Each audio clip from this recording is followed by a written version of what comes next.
Oktay Əliyevi mən ATV telekanalında bir sıra populyar və tamaşaçılar tərəfindən sevilən verilişlərin müəllifi, yaradıcı kollektivin rəhbəri kimi tanıyırdım. Ancaq ünsiyyətdə mən onu eyni zamanda təkcə əyləncə, belə deyək, şou aləminin ustası və bilicisi kimi yox, eyni zamanda ideoloji və informasiya cəbhəsinin fəal və əzmkar döyüşçüsü kimi də tanıdım. Onun bu xüsusiyyətləri tam qabarıq şəkildə 44 günlük Vətən müharibəsi zamanı özünü göstərdi. O gecə-gündüz bizim informasiya və xəbər buraxılışlarımız üçün düşmənimizin informasiya təxribatları barədə məlumatlar verirdi. Erməni dilindən Azərbaycan dilindən onları çevirirdi.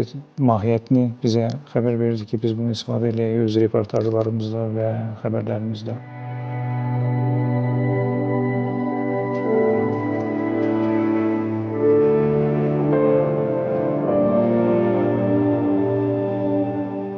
O çox istedadlıdır. Onu hamı bilir, deməli, xüsusən televiziya sayəsində və başqa, deməli, sahələrdə onun istedadlı olmağı şübhə doğurmur. Amma kinoda o birisi dəhşətli dərəcədə istedadlıdır. Yəni, siz təsəvvür edin, deməli, mən onu elə bir rolda çəkirdim ki, o obraz ümumiyyətlə yoxdur. O obraz heç ola da bilməz. O, deməli, mənim, deməli, nətər deyimsə, fantaziyamın bir adı idi də, məhsulu idi. Yəni, ermənidir və deməli, o jilet geyinir və jiletdə patrontaj və o patrontajın, deməli, zadında, deməli, qablarında o xlapuşka gilzaları, konfeti ilə atan xlapuşka gilzaları. Yəni, və o, deməli, bu obraz, deməli, kimlə fəxarət edirdirsə, kimlə fəxr edirdirsə, onun başının üstündə, deməli, bu xlapuşkanı partladır. Ona bunu danışanda o məni başa düşdü. O mənim fantaziyamın məhsulunu başa düşdü və biz olduq ondan, nə dərdimsə, şərik. Biz olduq ondan həmfikir. Və deməli, siz təsəvvür edin ki, mən bunu öz fikrimdə belə daşıyırdım ki, bu adam olmalıdır dolu və deməli, o jilet, patrontaj, burada deməli, o xlapuşkalar olmalıdır belə, o qablarda. Və mən onu bizim deməli, rəssam, geyim üzrə rəssamımız Keti geyindirəndə, mən ona baxanda, mən gülməkdən yana bilmirdim. Birisi, indi Oktay da mənə baxır, Oktay gülmür. Oktay gülmür, mən gülürəm. Və gəlmişəm evdə də öz-özümə gülürəm. Çünki nəyə görə gülürəm? Çünki mən gördüm ki, bu obraz artıq var. İndi bunu oynamaq lazımdır. Oktay bunu çox məharətlə, nətər deyim sizə, çox realistik, çox orqanik, deməli bunu ifa etdi və deməli mən montajda artıq başa düşdüm ki, doğrudan da bu obraz artıq var.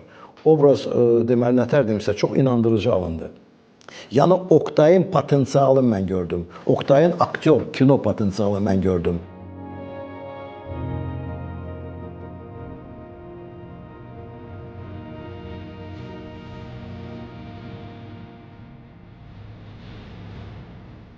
Oktay mən tanıdığım və dostluq edildiyim yeganə Oktay idi mənim həyatımda. Mənim telefon kitabçamda ikinci Oktay yoxdur. Dostum Oktay yoxdur. Qohumum var, tanışım var, amma dostum Oktay yoxdur. Yeganə və tək Oktay Əli idi. Və əbədi də qalacaq. Onun telefon nömrəsi mənim kitabçamdan silinməyib. Oktay mənim həyatımda çox rəmzi bir şəxs idi. Birincisi, həmişə deyirəm bunu və çox az adam bunu bilir. Oktay fövqəladə vətənpərvər insan idi. Yad bir mühitdə böyümüş bir insan, ətrafı, belə deyim, qeyri-dost olan bir mühitdə böyümüş bir insan, hər zaman Azərbaycan, Azərbaycançılıq və milliyyətçilik yox, xalq ideyasını daşıyan bir insan idi. Oktay çox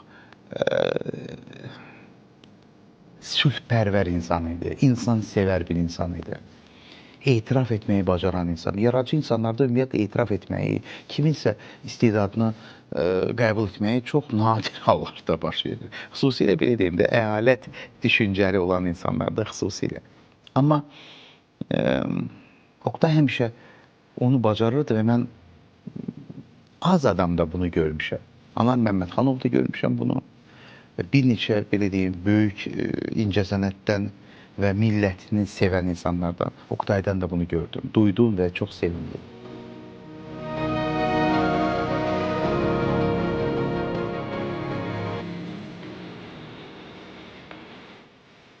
Oktay haqqında danışmaq istədiyim, demək istədiyim əlbəttə əsas bir mətləb var. Mən düşünürəm ki, televiziya prodüserliyində çox yeni, fərqli baxış bucağı olan bir prodüser idi və mən düşünürəm, bəlkə mənim tanıdığım prodüserlər içində televiziyada ən mükəmməl prodüser idi. Çünki o, tamaşaçı ilə birbaşa deyil, dolayısıyla kəşfiyyata gedərək nəyi populyar edə bilər çərçivələrini görən bir prodüser idi və o, istənilən mövzunu, istənilən bir faktor, istənilən obyekti populyar edə bilərdi və edirdi də.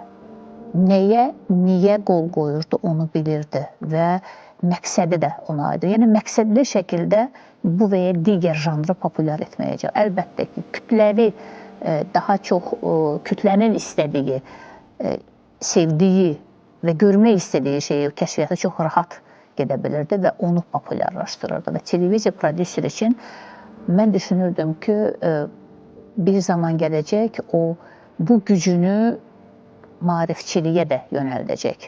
Və o bura gəlirdi artıq, o istiqamətə gedirdi. Çünki şou anlamında, şou janrında o hər bir şeyi, hər bir mən elə gəlir, hansı zirvəni fəth eləmək olardısa onu elədi. Bir şou prodüserliyində, televiziya şousunda bunu elədi. Mən məsəl üçün çox gözləyirdim ki, o vaxt gələcək, artıq bunu maarifçiliyə də yönəldəcək. Çünki onu da televiziya ekranından birbaşa olaraq dərk etdirməyə, həkk etdirməyə, ötürməyə gücü çatacaq bir prodüser idi məncə.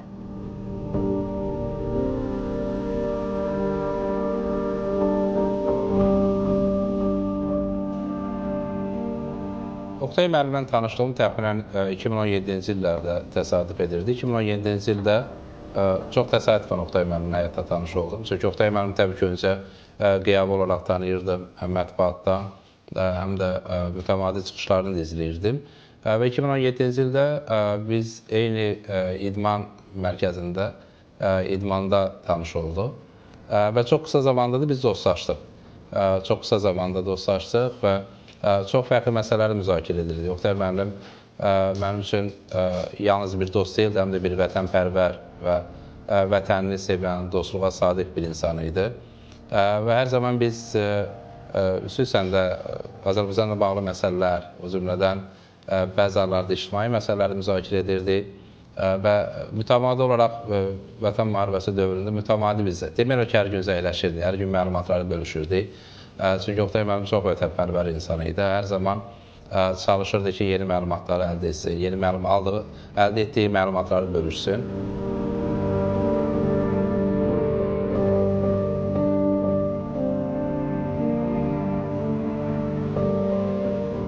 Oktay müəllimlə mənim iş tanışlığım Space kanalında baş verdi. Bu kanal yarananda elə məqsəd qoyulmuşdu ki, Azərbaycanda televiziya efirinə, məkanına yeni nəfəs gətirək, gəncləri gətirək. Çalışırdıq bütün şöbələrdə, həm xəbərlərdə, həm əyləncəli verilişlərdə, başqa departamentlərdə hər yanda istedadlı gənclər təmsil olsunlar. Elə o dövrdə bizim ən çox ümid bəslədiyimiz Soy Production oldu. Ona görə ki, onun iş proqramından tutmuş, o Karifey bir verilişi var idi. Ondan sonra həftə çalışarı var idi. Ondan sonra işdən sonra bütün o proqramların hamısı cəmiyyətdə çox böyük həvəslə izlənirdi və bizim də çox xoşumuza gəlirdi.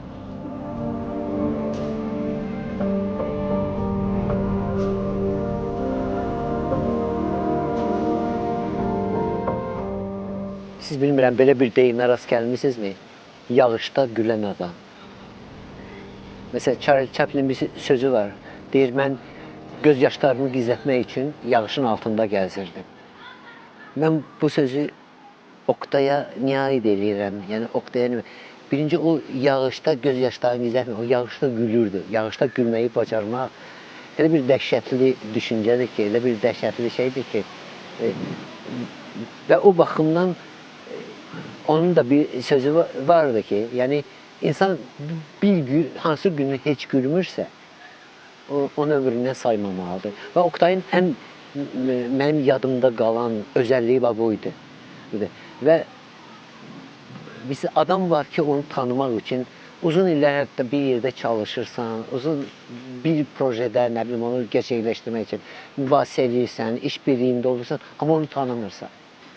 Amma Oktayı tanımaq üçün ilk andan, siz təsəvvürsünüz, ilk andan, mən həmişə anla onunla mənim görüşlərim çox qısa çəkibdi. An, belə deyək də, dəqiqə ilə ölçmək olar da.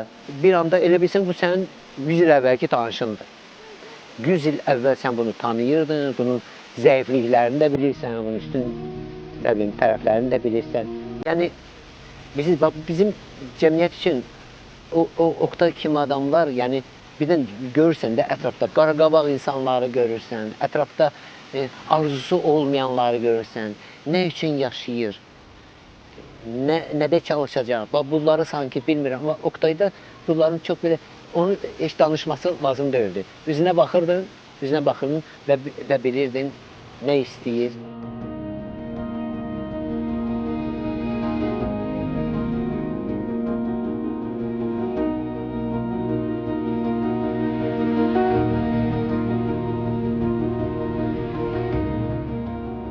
Oktay Əliyevin uğuru ondaydı ki, tamaşaçını yaxşı tanıyırdı. Onun tamaşaçının nə istədiyini bilirdi, hiss eləyirdi. Nə qədər layihələrin rəhbəri olub. Mən Oktay Əliyevi o vaxtdan tanıyıram ki, hansı ki, yadımda deyil, nə ayı, nə ili. Onda Soy Production-dan tanıyıram və çox maraqlıdır ki, Oktay məni o vaxtı Dilarə xanımla da tanış eləmişdi. Mən elə Dilarə xanımı Oktay müəllimin sayəsində tanımışdıq. Sonra biz Dilarə ilə daha çox yaxın olduq. Və düşünürəm ki, yeri çox görsənəcək.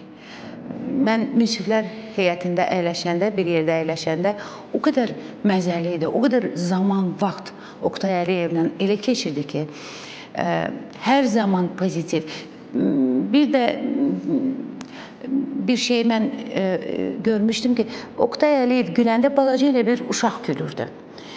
Çünki o çoxsu Oqtayı belə zəhmli tanıyırdı hardasa. Fikirləşirlər ki, bəlkə hardasa kiməsə birdən kobud cavab verə bilər. Amma onun o simanın arxasında elə bir ürək dayanmışdı ki, elə bir insan idi ki, nəinki xətrinə dəymək, bəlkə də kiminsə xətrinə dəysə də elə onu zarafatca elə deyərdi ki, Oqtay Əliyevlə bizim telefonda söhbətimiz oldu.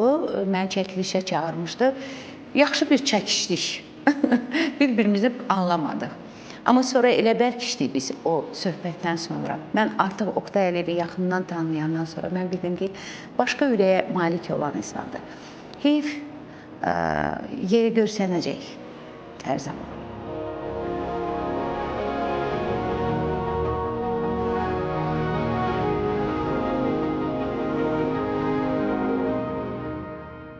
Azərbaycan mədəniyyət sferasında özünün orijinal layihələri ilə, novator fikirləri ilə diqqət çəkən və mənzərəni dəyişdirə bilən Oqtay Əliyevin ağır faciəsini mən İstanbulda olarkən eşitdim.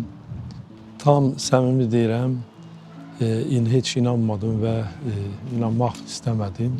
Hətta hansısa saytların birində xəbərin doğru olmadığı barədə bir məlumatın çıxacağını gözlədim. Çox təəssüf edirəm ki, bu gözləntimdən bir nəticə hasil olmadı. Bu faciəni hələ dərk edənə qədər ilk növbədə gözlərim önündə Azərbaycan teatr sənətinə öz töhfələrini vermiş, İrəvan teatrının tarixində isə müstəsna xidmətləri olan və mənim illərlə bərabər yanaşı yollar getdiyimiz İrəvan teatrının tamaşaları ilə qastrol səfərlərində olduğumuz çox isti, mehriban, ana-oğul münasibətimiz olan Elmirə xanımın və Azərbaycan mədəniyyət aləmində özünün ağıllı gülüşü ilə tamaşaçıların böyük rəğbətini qazanmış Dilarə xanımın halı, ovqatı, əhvalı gözlərim önünə gəldi.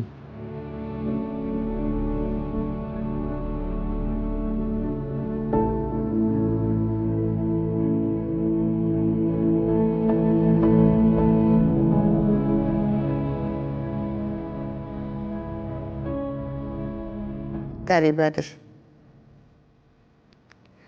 Bugün mən Oqtay haqqında xatirə danışıram. Mən Oqtayı həyat yoldaşı Dilarə xanım vasitəsilə tanımışam. Yəni, Oqtay cəmiyyətdə fəal olan adamlardan deyildi. Amma cəmiyyət üçün çox böyük işlər görürdü. Proqramlara baxırdıq, gülürdük, dincəlirdik, düşünürdük və heç vaxt ağlımıza belə gəlmirdi ki, bu Oqtayın zəhmətidir. Axır zamanlarda da o Soy Production sözünü yığışdırmışdı verilişlərin başlanğıcında. Ona görə heç kimin ağlına gəlmirdi. Heç kəs demirdi ki, bunu kim yaradıb? Bu proqram nə yaxşı proqramdır, bunu kim yaradıb? Və nəhayət bir gün Oqtayın mənə təklifi gəldi ki, belə bir ideyası var, qaynanamız, onu işləyək. Və işlədik, çox böyük ləzzətlə və qısa müddətdə çox böyük reyting qazandı. Lakin əfsuslar olsun ki, səhhətimlə əlaqədar mən çəkilə bilmədim. Oqtaya cəmiyyətin çox böyük ehtiyacı vardı. Çünki o istedad idi. Çünki o yaradıcı adam idi. Çox sakit, təmkinli, bəzilərinə fərqli olaraq mənəm deməyən bir insan idi. Gözəl ailəsi var idi. Balalarına çox vurğun idi, yoldaşına çox vurğun idi. O fikirləşirdi, Dilarə həyata keçirirdi.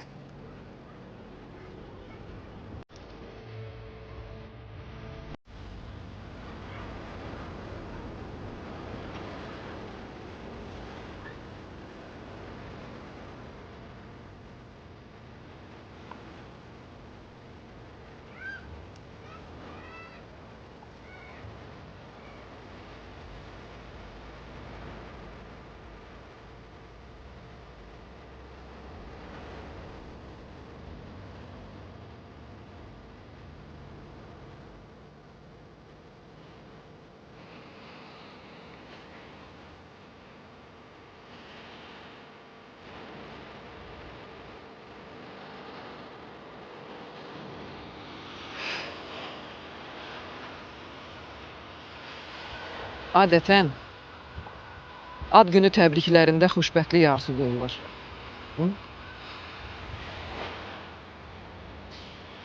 Oktayla ilk söhbətimizdə işlə bağlı təkliflə gəlmişdi. Təklifini etdi. Şərtlərini söylədi. Razılığımı aldı və bir kəlmə dedi. Mən xoşbəxtəm. Sonra işbirliyimiz baş tutdu. Sonra işbirliyimiz dostluğa çevrildi, ailəvi dostluğa. Və mən onun hər işində, hər uğurlu layihəsində xoşbəxt olduğunu görürdüm.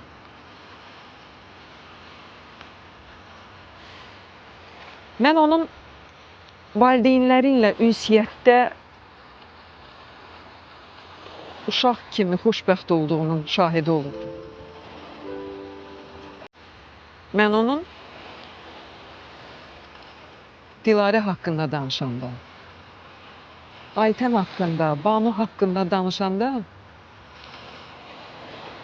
göstərməsə belə xoşbəxt olduğunu görürdüm. Dostlarını başına yığanda,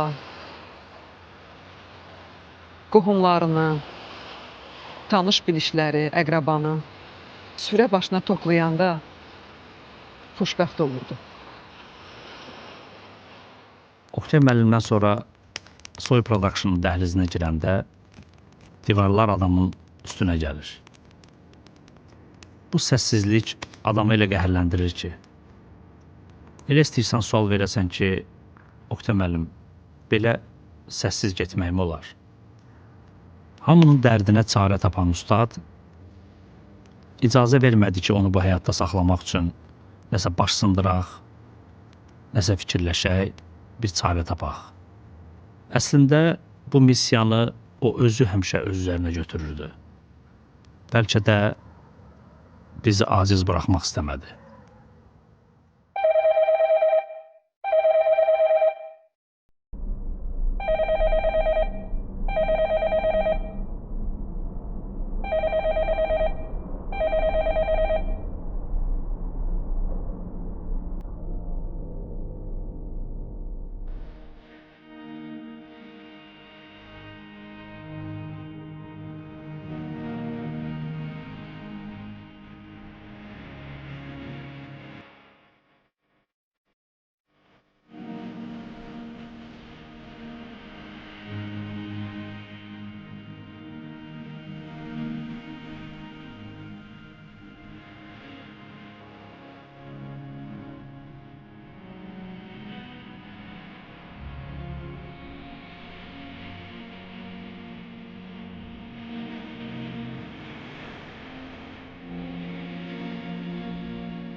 Oktay müəllimin çox sevdiyi bir məkan var idi. Dost məclislərinin əksəriyyəti orada keçərdi. Bu məkanın pəncərəsindən görünən mənzərə Oktay müəllim çox xoşuna gəlirdi. Kim bilir, bəlkə də dünyalar qədər çox sevdiyi Ağrı dağa bənzədirdi. Kim bilərdi ki, Oktay müəllimin torpağa tapşırıldığı yerdən də həmin mənzərə çox aydın görünərmiş.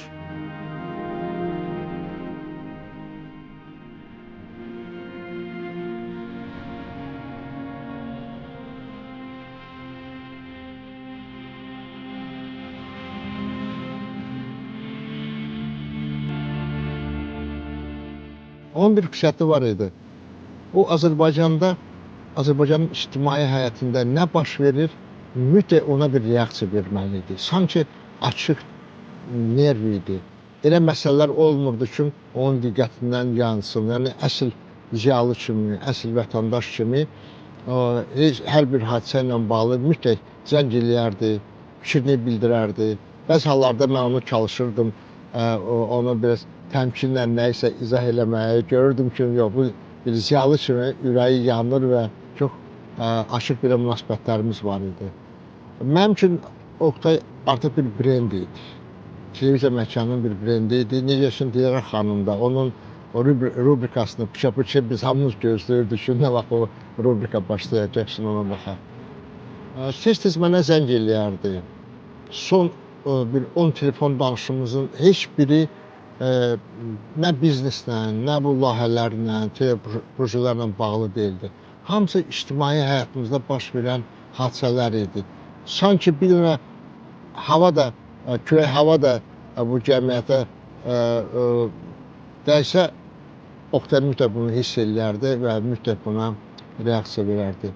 Mənim işlədiyim bir kanalda işdən sonra verilişini elədi və ilk dəfə sosiumdan bizim bildiyimiz o rəsmi tanıtımlardan çıxaraq, o qabığı sındıraraq onları işdən sonra, yəni artıq bütün o belə bir söz var da, qalstuksuz və yaxud da rəsmi kreslodan çıxaraq, duraraq, ayrılaraq bir qeyri-rəsmi portretin, özü bir şən, nikbin, insani portreti yaratmağa birinci o müvəffəq oldu. Oktay müəllim hamının halına yanırdı. Tanıdı, tanımadı. Kim ona kömək üçün müraciət edirdisə, mütləq əl uzadırdı, dəstək olurdu, yol göstərirdi, kömək eləyirdi. Onun yanına qaçanların əksəriyyəti belə deyirdi. Oktay müəllim, ölmüşük, bizi yerdən götür. Özü isə heç kimdən kömək istəmədi. Səssiz, məsləhətləşmədən, heç kimə əziyyət vermədən ayrıldı, getdi bizdən. Bir də ayıldıq ki, Oktay Əliyev aramızda yoxdur. Bir dost kimi, yoldaş kimi çox səmimi bir insan idi, qayğıkeş insan idi.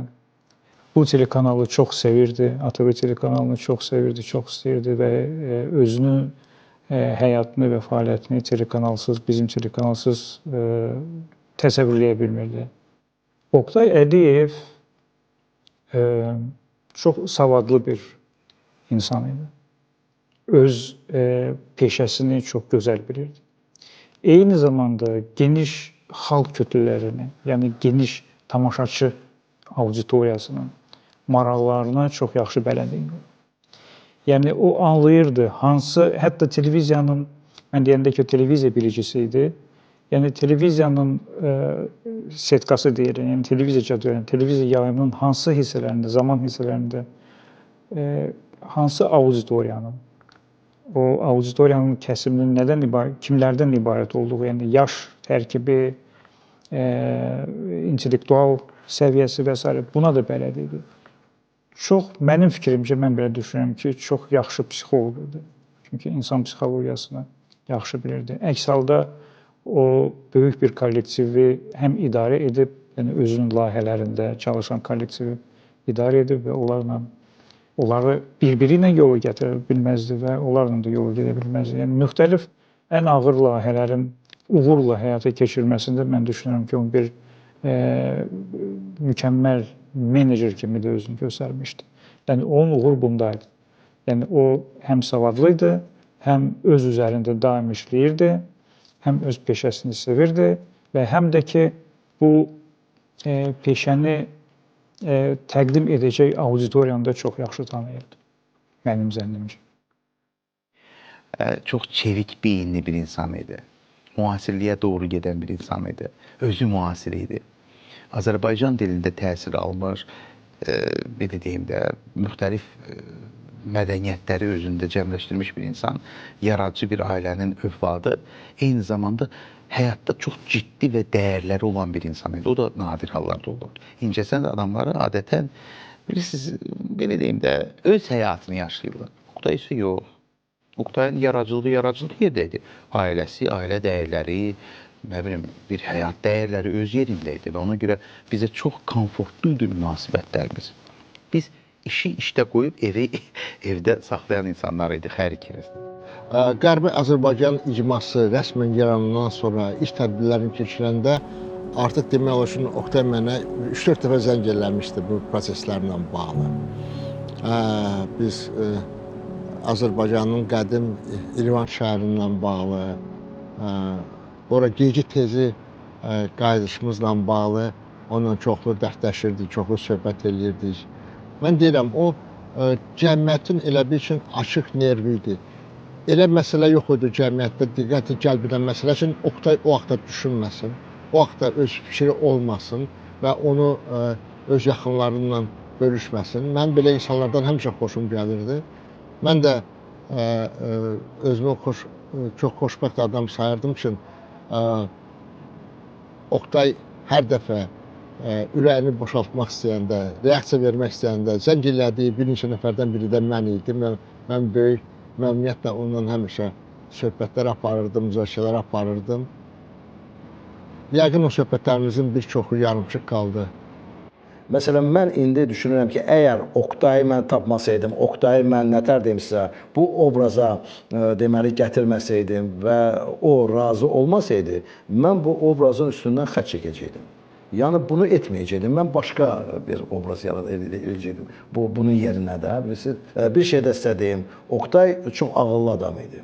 Çox ağıllı insan idi. Aktyor bacarığı, istedad, sonra deməli təəccüblənmək bacarığı, yumor hissi, sonra yüksək takt, yüksək mədəniyyət. Oqtayda yüksək mədəniyyət var idi. O məsələn heç vaxt bildirməzdi ki, nəyisə bəyənmir, nəyisə bəyənir bildirərdi, bəli, sevinərdi həmişə.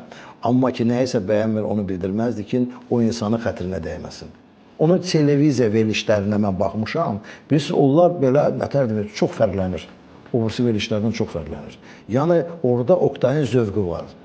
Orada Oqtayın dünya görüşü, zövqü var və o zövq obrisilərdən üstündür. Bilirsiniz, Oqtay hara gedirdisə, harada deməli işləyirdisə, harada nətər deyimsə, nəsə qururdusa, o oradan üstün idi. Bax, o yerdən üstün idi o. Çünki o istedadlı idi. Gözəl keyfiyyətli. Bax, o üzündəki bir anlıq gülüş.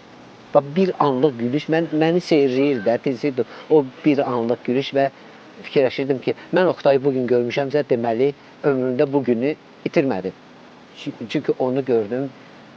Yəni, Oqtay kimi adamlar cəmiyyətin ovqatını dəyişən adamlardır. Bu cəmiyyətin axarını dəyişən adamlardır. Və bir dənə detal, həmişə mən onun şişmanlığına, həmişə belə əksənə deyirdim ki, arıqlamaq lazımdır. Buna da özünə fikir ver. Bu nə deməkdir? Bu bir belə, kişinin bir belə çəkisimi olar, bir belə gövdəsimi olur. Lazım deyil də bu. Deyir, özün demirsən, min cür falan şeylər var. Amma bütün onları daşımaq üçün insan gərək kök olsun. İnsan gərək şişman olsun ki, dərdləri də daşıya bilsin, sevincləri də daşıya bilsin. Yəni, cəmiyyətin də yükünü neçə olmasa bir hissəsini paylaşa bilsin. Təbii ki, çox çətindir Oqtay müəllimin dünyada olmamasına öyrəşmək, onun yoxluğunu öyrəşmək çox çətindir. Və yalnız idmana gedəndə, hətta biz dostlarla görüşəndə və bəzi məsələləri müzakirə edəndə həmişə səmimi deyim ki, Oqtay müəllimin yeri görsənir. Dünyasını dəyişdikdən sonra Oqtay müəllim mən 2 dəfə yuxuda görmüşəm. Hətta bir dəfə uzun bir söhbətimiz olub, fərqli məsələlərlə bağlı. Ona görə də bugün təbii ki, Oqtay müəllim dünyada yoxdur, amma onun ruhu buradadır. Onun əminəm ki, bizim onu yuxuda görməyimiz ondan xəbər verir ki, Oqtay müəllimin təbii ki, ruhu yaşayır, ruhu bu dünyadadır. Gözlərim önünə rəhmətli Oqtayın İrəvan teatrındakı fəaliyyət dövrləri gəldi. O, uşaqlığından İrəvan teatrında böyümüş, atası ilə, anası ilə, özü də, qardaşı da. Onlar sanki İrəvan teatrının ailə üzvü idilər. Bütün İrəvan teatrının çətinliklərini, keçdiyi yolu öz gözləri ilə görmüş, onun səhnəsində boy vermiş insanlardır. O bir söz var, deyir, bizim indi dost itirən vaxtımız deyil. Amma onu itirdik. Onu itirdik, o getdi. Gülə-gülə. Çox xoş bir siması var idi. Həmişə gülürdü. Çox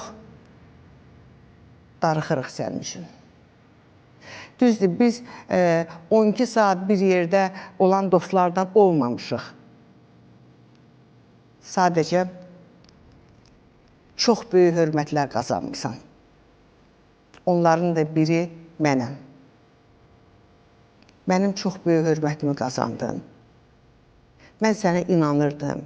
Yaradıcı adam kimi inanırdım. Gözəl təşkilatçı idin. Hər hansı bir işi təklif edəndə eyni zamanda onun məsuliyyətini daşıyırdın, Oktay. Sən niyə belə elədin? Oktay müəllim heç kimi gözlətməyi sevməzdi. O çağırılan məkana hamıdan tez gələr, sorğu-sual edər, nəyin çatıb-çatmadığını soruşar və yerində cəhəll edərdi. Amma bugün 55 yaşını qeyd etmək üçün o ömür gün yoldaşı, sirdaşı Dilarə Əliyevanı çox gözlətdi. Dilarə xanım onun yoxluğu ilə barışmır, elə hey səssizcə onun yolunu gözləyir. Hər ilin bu günü telefonu susmayan Oktay Əliyevin bugün telefonu susur.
Həmişə görüş yerinə gələn, məkana girən Oktay müəllimə hörmət əlaməti olaraq ayaq üstə duran dostları bugün onun yoxluğunu ayaq üstə bir dəqiqəlik sükutla yad etdi. Çox qəribədir. Hamının xahişinə baş üstə deyən adamın bugün ad günündə baş sağlığına gəlmişik. Dostlarının, doğmalarının, tamaşaçılarının başı sağ olsun. Mən yenə də o mövqedəyəm ki, Elmira xanım da, Dilarə xanım da, Vidadi müəllim də, Elçin müəllim də və bütün doğmaları, əzizləri, evlatları da irəliyə baxmalıdırlar. Onsuz da Oktayın əməlləri, gördüyü işlər, mədəniyyətimizdəki onun praqmatik yaradıcılığı özünün layihələrində boy verir və onun təbəssümünü oradan göstərir. Təəssüf ömür çox tez qırıldı. Biz yəqin ki, Oktayı daha başqa fərqli baxışında, fərqli zirvəsində görə bilərdik. Ömür vəfa eləmədi. Mən düşünürəm ki, Oktay çox gözəl və mükəmməl televiziya prodüseri idi. Allah rəhmət eləsin. Təbii ki, əminəm ki, Oktay müəllim yaşasaydı, Azərbaycan incəsənətinə, Azərbaycan mədəniyyətinə daha çox töhfə verə bilərdi. Amma çox təəssüf ki, onun ömrü çox gənc yaşlarında qırıldı, dayandı. Amma təbii ki, onun gördüyü işlər, onun həyatda olduğu dövrdə yaratdıqları daimi olacaq, daimi yaşayacaq və daimi olaraq Azərbaycan incəsənətində, Azərbaycan mədəniyyətinə öz töhfəsini verəcək. Bizim üçün çox böyük itki oldu. Təkcə Oktayın ailəsinə, onun yaxınlarına yox, mən hesab edirəm ki, Azərbaycan cəmiyyəti üçün bu çox böyük bir itki oldu. Mən əminəm ki, nə varsa biz Zəngəzurda, İrəvan şəhərində də öz doğma torpaqlarımıza qayıdacağıq. Bunda da biz Oktayı xatırlayacağıq, deyəcəyik ki, ruhun şad olsun, sənin arzuların reallaşdı. Bilirsiniz, elə şəxsiyyətlər var ki, onlar əvəz olunmur. Əvəz olunmur. Bilirsiniz, məsələn, hansısa rola, məsələn, Oktay kimi deməli, istedadlı insanı düşünəndə gərək o rolu ləğv edəsən. Başqa adam o rola getməz. Dost əbədi bir amildir. Dost əbədi bir dəyərdir. Mən düşünürəm ki, dostlarıma həmişə minnətdaram. Oktaya da minnətdaram. Və bu ünsiyyətə görə, o mənim həyatımda olduğuna görə, o mənimlə dost olduğuna görə, o ürəyini mənə açdığına görə, Dilarə, övladları, atası, anası, qardaşı, bu ailə mənim üçün çox əziz bir ailədir. Oktay bunu elədi. Sağ olsun, var olsun, əbədi yaşasın. Nə qədər bizə bizim televiziya, layihələr, proyektlər bəxş elədi öz ideyaları ilə və əminəm ki, mən irəlidə onun çox böyük planları, arzuları var idi. Düşünürəm ki, bu planları, bu arzuları Dilarə yerdə qoymayacaq. Bugün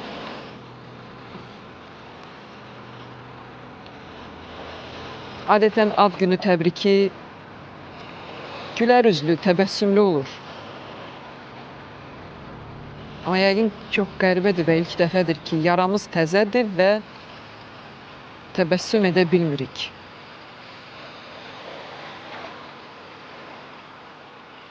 Amma bir sözü deyə bilirəm ki, Oktay yaşadığı bu ömürdə xoşbəxt idi. Və hətta son anında belə Dilarə sonra ağlaya-ağlaya mənə deyəndə ki, Oktayın üzünə baxdım və Oktayın üzündə xoşbəxt ifadə vardı. Mən buna təəccüblənmədim. Oktay, bu dünyada yaşadığın ömrün mübarək olsun.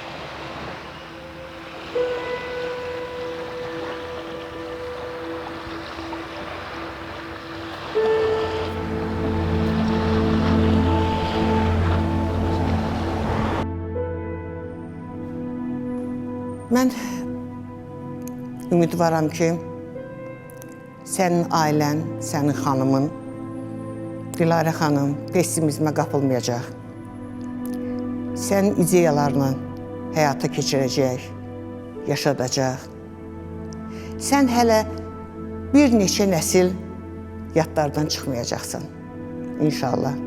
Çünki səni sevərlər, sənə hörmət edənlər, səni qiymətləndirməyə bacaranlar və nəhayət doğmaların sənin yaddan çıxmağına imkan verməyəcəklər. Həmişə yaşar Oktay. Sən həmişə yaşayacaqsan. Həmişə yaşayacaqsan, yaddaşlarda olacaqsan, rəhmət qazanacaqsan, qəni-qəni rəhmətlər qazanacaqsan. Allah səni rəhmət eləsin. Allah sənin o dünyanı versin. Amin.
idin.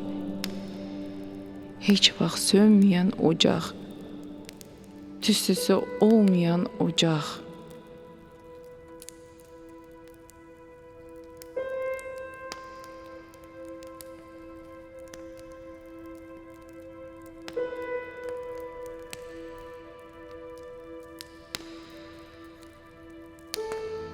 Yenə də ocağına toplaşmışıq. Səni yad edirik.